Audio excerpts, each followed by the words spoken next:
Stand Tall, Molly Lou Melon, written by Patty Lavelle, illustrated by David Carrow. Let's look at the cover and predict what we think this book will be about.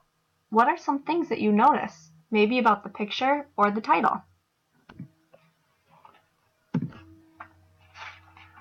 Molly Lou Melon stood just taller than her dog and was the shortest girl in the first grade. She didn't mind. Her grandma had told her, "Walk as proudly as you can, and the world will look up to you." What do you think her grandma means when she told her to walk as proudly as you can? So she did.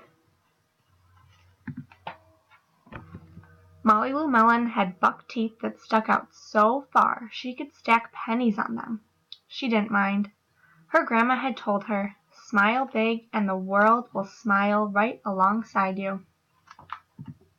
So she did. Molly Lou Melon had a voice that sounded like a bullfrog being squeezed by a boa constrictor. She didn't mind. Her grandma had told her, "Sing out clear and strong and the world will cry tears of joy." So she did. Molly Lou Melon was often fumble-fingered. She didn't mind.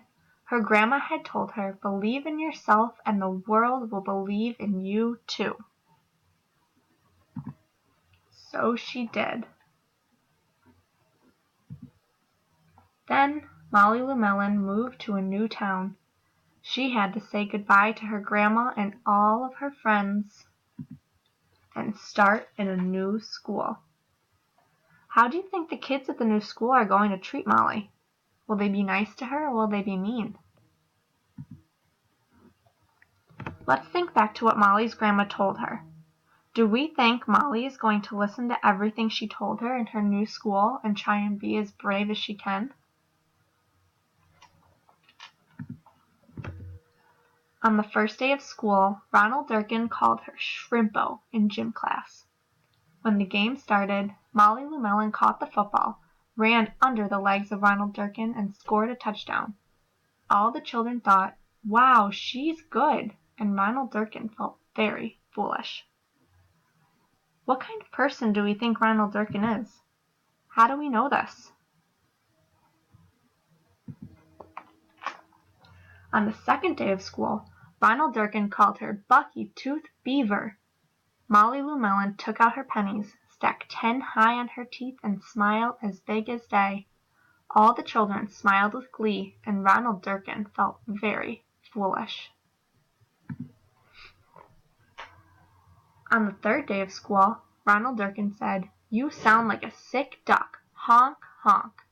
Molly Lou Melon sang out a quack so clear and strong that it made Ronald Durkin somersault backwards, hit his head, and have to go to the nurse. All the children cried with joy to be free of Ronald Durkin for the rest of the afternoon, and Ronald Durkin felt very foolish. On the fourth day of school, Ronald Durkin said that she'd made the snowflake all wrong, but Molly Lou Melon opened up her paper and revealed the most beautiful snowflake of all. All the children oohed and ahed, even Ronald. On the fifth day of school, Ronald Durkin brought Molly Lou Melon a stacking penny for her tooth and smiled at her. How has Ronald Durkin changed? How is he different from when we first met him to now? How do you know?